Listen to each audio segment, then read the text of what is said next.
Assalamualaikum warahmatullahi wabarakatuh. Perkenalkan, nama saya Aisyah Mulkarima dengan NIM 877334761 dari Prodi PGSD. Di sini saya akan memaparkan atau menjelaskan tentang pilar-pilar pendidikan dan relevansi di era digital. Pendidikan bukan hanya soal pengetahuan, tapi juga tentang membentuk manusia seutuhnya. Pilar pendidikan yang dirumuskan Ki Hajar Dewantara menjadi dasar filosofi yang masih relevan hingga saat ini, bahkan di tengah-tengah era digital. Yang pertama, makna pilar dalam konteks pendidikan sebagai dasar atau tiang penguat sistem pendidikan. Pilar dalam pendidikan dapat dimaknai sebagai tiang penyangga atau dasar utama yang membuat sistem pendidikan berdiri kokoh dan terarah. Seperti halnya sebuah bangunan yang membutuhkan tiang agar tidak roboh, pendidikan juga membutuhkan pilar agar proses belajar memiliki arah yang jelas, tujuan yang kuat, dan nilai yang konsisten.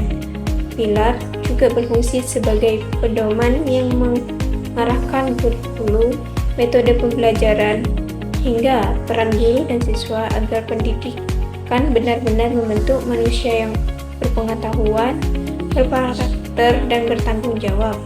Yang kedua, prinsip dasar pendidikan menurut Ki Hajar Dewantara, ing ngarsa sumtulodo, ing madya mangunkarsa, dan tuturi handayani. Prinsip dasar Ki Hajar Dewantara. Ki Hajar Dewantara merumuskan 3 prinsip utama yang menjadi pilar pendidikan nasional. Prinsip ini bukan hanya slogan, tetapi pedoman nyata dalam praktik pendidikan. Ada ing ngarsa sumtulodo, artinya ketika berada di depan, seorang guru harus menjadi teladan. Anak-anak belajar bukan hanya dari materi yang disampaikan, tetapi juga dari sikap. Misalnya, guru yang disiplin datang tepat waktu akan menjadi contoh nyata bagi siswa untuk menghargai waktu. Yang kedua, ada ing madya mangunkarsa, yang artinya ketika berada di tengah, guru berperan membangun semangat.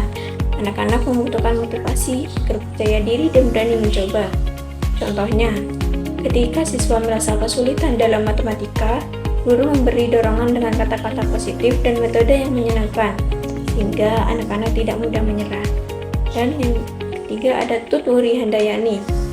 Ketika berada di belakang, guru memberi dorongan, anak diberi kebebasan untuk berkembang sesuai minat dan bakatnya. Tetapi tetap ada arahan agar tidak salah jalan. Misalnya, dalam kegiatan ekstrakurikuler, guru membiarkan siswa berkreasi, namun tetap mengingatkan agar karya mereka bermanfaat dan tidak melanggar norma. Prinsip Ki Hajar Dewantara ini menegaskan bahwa pendidikan bukan hanya soal transfer ilmu, tetapi juga soal membentuk karakter melalui teladan, motivasi, dan dorongan. Ketiga, analisis relevansi dan tantangan penerapan prinsip tersebut dalam era digital. Misalnya dalam pembelajaran daring, literasi digital, karakter peserta didik, dan peran guru. Relevansi di era digital. Era digital membawa perubahan besar dalam dunia pendidikan. Pembelajaran tidak lagi terbatas pada ruang kelas, tetapi meluas melalui teknologi daring dan literasi digital. Relevansi menggunakan prinsip ing ngarsa sumtulodo, guru menjadi teladan dalam penggunaan teknologi secara bijak. Misalnya, mengajarkan etika digital. Ing madya mangunkarsa, guru membangun motivasi melalui metode interaktif seperti diskusi virtual atau gamifikasi. Terus, ada tuturi handayani. Siswa bebas mengeksplorasi sumber belajar digital, tapi tetap diarahkan agar tidak terjebak pada informasi yang salah. Yang keempat, ada relevansi singkat tentang bagaimana pilar tersebut dapat menjawab persoalan pendidikan nasional saat ini. Relevansi terhadap pendidikan nasional. Pilar pendidikan Ki Hajar Dewantara dapat menjawab persoalan pendidikan nasional saat ini dengan menegakkan teladan, motivasi, dan dorongan. Pendidikan mampu membentuk generasi yang tidak hanya cerdas secara akademik, tetapi juga berkarakter kritis dan adaptif terhadap perkembangan teknologi. Yang terakhir, ada kesimpulan. Sebagai kesimpulan, pilar pendidikan Ki Hajar Dewantara bukan sekedar konsep klasik, tetapi fondasi yang tetap relevan di era digital. Pilar ini memastikan pendidikan berjalan terarah, berdasarkan nilai, dan mampu menjawab tantangan zaman.